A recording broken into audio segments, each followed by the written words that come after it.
विपक्षी दलों ने वक्फ अधिनियम संशोधन विधेयक 2024 का विरोध किया है, लेकिन सरकार का कहना है कि यह मुस्लिम समाज के हित में है।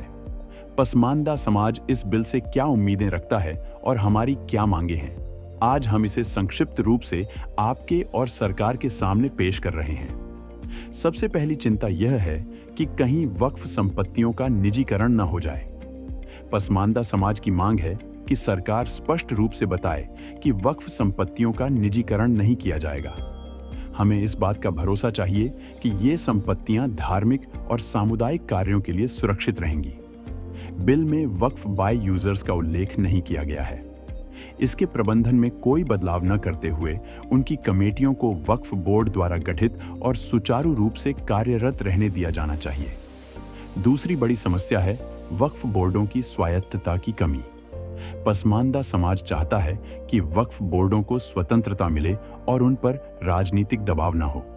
इसके लिए साफ और कड़े नियम बनाए जाने चाहिए ताकि वक्फ बोर्ड अपने फैसले बिना किसी हस्तक्षेप के ले सकें। न्यायिक अधिकार केवल वक्फ ट्रिब्यूनल को होने चाहिए, जबकि राज्य वक्फ बोर्ड को केवल प्रबंधन और सुशासन की जिम्मेदारी दी जानी चाहिए। वक्फ ट्रिब्यूनल के अध्यक्ष एक सेवानिवृत्त या वर्तमान जिला जज होने चाहिए ताकि न्याय प्रक्रिया निष्पक्ष हो। वक्फ संपत्तियों के दुरुपयोग की आशंका भी बढ़ी है। सरकार को इस पर निगरानी मजबूत करनी चाहिए, जिससे यह सुनिश्चित हो सके कि वक्फ संपत्तियों का सही उद्देश्य के लिए इस्तेमाल हो।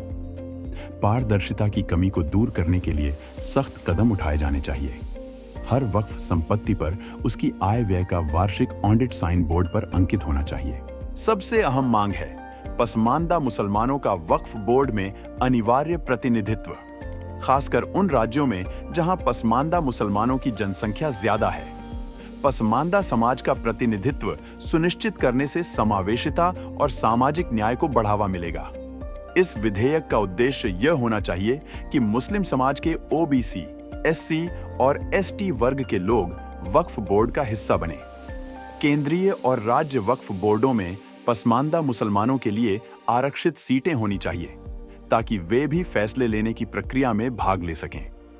वक्फ संपत्तियों का सर्वेक्षण और पंजीकरण पारदर्शी और निष्पक्ष तरीके से किया जाना चाहिए। इससे उनकी सुरक्षा और सही उपयोग सुनिश्चित हो सकेगा। विभाजन से पहले भारत में रहे और आजादी के बाद मर चुके लोगों की वक्फ संपत्ति का पुनः सर्वेक्षण किया जाना चाहिए ताकि इन संपत्तियों का उपयोग समाज कल्याण के लिए हो सके। जो वक्फ संपत्ति लीज पर दी गई है, उन सब की लीज खत्म करके इनका पुनः आवंटन हो। वक्फ संपत्तियों के प्रशासन में भी पसमानदा मुसलमानों को भागीदार बनाया जाए। पसमानदा समुदाय के प्रतिनिधियों को प्रशासनिक समितियों में शामिल किया जाना चाहिए ताकि उनकी भागीदारी और नियंत्रण सुनिश्चित हो सके। वक्फ संपत्तियों से होने वाली आय का एक हिस्सा पसमानदा मुसलमानों के विकास पर खर्च किया जाए। इसमें छात्रवृत्ति, स्वास्थ्य सेवाएं और आवास योजनाएं शामिल हों।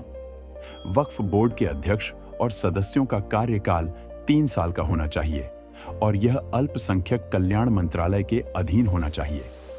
केंद्रीय वक्फ परिषद में एक सेवानिवृत्त सुप्रीम कोर्ट के जज की सदस्यता होनी चाहिए ताकि न्यायिक निरीक्षण सुनिश्चित हो सके। पसमानदा समुदाय के व्यक्तियों को मुतवल्ली के रूप में नियुक्त किया जाए ताकि उनका नेतृत्व भी स्थापित हो सके। इन सभी सुझावों के माध्यम से वक्फ संशोधन बिल पर पसमानदा मुस्लिम समाज की आशंकाओं को दूर किया जा सकता है। वक्फ बोर्ड में सुधार सामाजिक न्याय और समावेशिता की दिशा में एक अहम कदम होगा। इससे पारदर्शिता, जवाबदेही और समाज के कमजोर वर्गों की भागीदारी को बढ़ावा मिलेगा और वक्फ संपत्तियों का सही उपयोग कर धार्मिक, परोपकारी और सामाजिक कार्यों को अधिक प्रभावी ढंग से अंजाम दिया जा सकेगा।